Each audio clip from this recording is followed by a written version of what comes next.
माननीय सदस्य, आपका भाषण भी सबने शांति से पूर्ण सुना है। आप भी सुनने की सामर्थ्य रखो। नहीं, आप सुनने की सामर्थ्य रखो। नो, प्लीज प्लीज बैठिए, प्लीज बैठिए, सुनो, पूरा भाषण सुनो। आप जब बोलते हैं तो इधर भी सुनते हैं, आप भी इधर भी बोलते हैं, इधर सुने। गृह मंत्री इलेक्शन रिफॉर्म के लिए बात बोलता सर।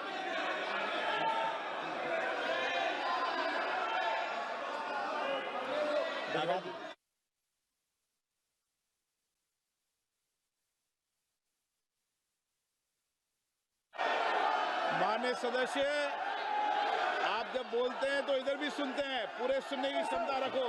सर, ये लोग डर गए हैं, जवाब नहीं सुन सकते हैं।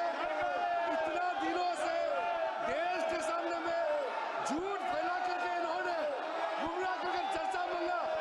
आज गृह मंत्री जी एक एक बात का जवाब दे रहे हैं, ये भाग गए, डर गए, सुन भी नहीं सकते ये।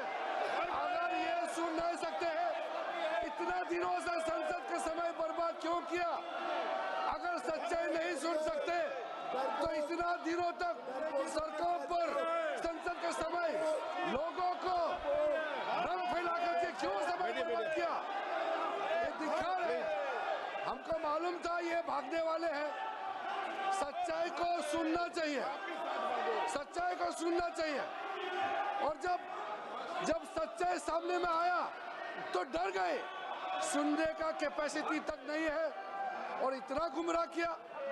पिछले सेशन का पार्लियामेंट सेशन इन्होंने तबाही किया, मॉनसून सेशन को भी इन्होंने बर्बाद किया इसी मुद्दे पर, और ये हमारे शीतकालीन समय को भी इन्होंने 2 दिन बर्बाद किया। आज बारीकी से जब बता रहे थे ये लोग भाग गए, ये तो ठीक नहीं है।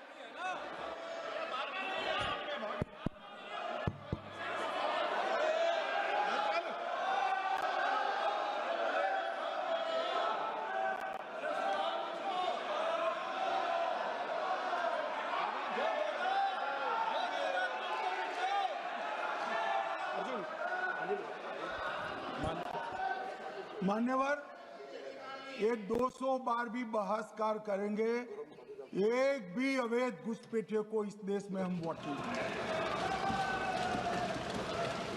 ये हमारे एनडीए का पॉलिसी है मान्यवर। डिटेक्ट मतलब ढूंढो, डिलीट करो, मतदाता सूची में नाम काटो और उनको डिपोर्ट करो। हम संवैधानिक प्रक्रिया कर डिटेक्ट, डिलीट और डिपोर्ट ये पूरा करेंगे। ये क्यों सदन छोड़कर भाग गए? मैं इनके सामने तो कोई बात भी नहीं कर रहा था, ना कांग्रेस पार्टी के सामने बात कर रहा था। मैं तो बात कर रहा था घुसपैठियों को देश के बाहर निकालने की। अब ये तो देखिए साहब, अगर मैंने इतने सारे आरोप करे श्री जवाहरलाल नेहरू पर, इंदिरा गांधी पर, इनके पिताजी पर, सोनिया जी पर, तब भागते तो लाजिम था। ये घुसपैठियों को लिए भाग गए क्योंकि उनकी हमारी पॉलिसी है डिटेक्ट, डिलीट और डिपोर्ट। उनकी पॉलिसी है नॉर्मलाइज कर दो घुसपैठ को, उसके बाद में मान्यता प्रदान कर दो और चुनाव में मतदाता सूची में डालकर फॉर्मलाइज कर दो। मगर साहब ये लंबे समय तक नहीं चलना। मैं मेरे मन से मानता हूँ, मेरे पार्टी के सिद्धांत तो है ही, मगर मैं मानता हूँ कि जनसांख्यिकी में इतना बड़ा परिवर्तन देश के लिए बहुत बड़ा खतरा है। यह देश एक बार जनसांख्यिकी के आधार पर बढ़ चुका है और हम नहीं चाहते कि आने वाली पीढ़ी ये देश के भी बंटवारे दिखे। इसलिए ये बहुत जरूरी है कि इस देश से घुसपैठ को रोकना पड़ेगा।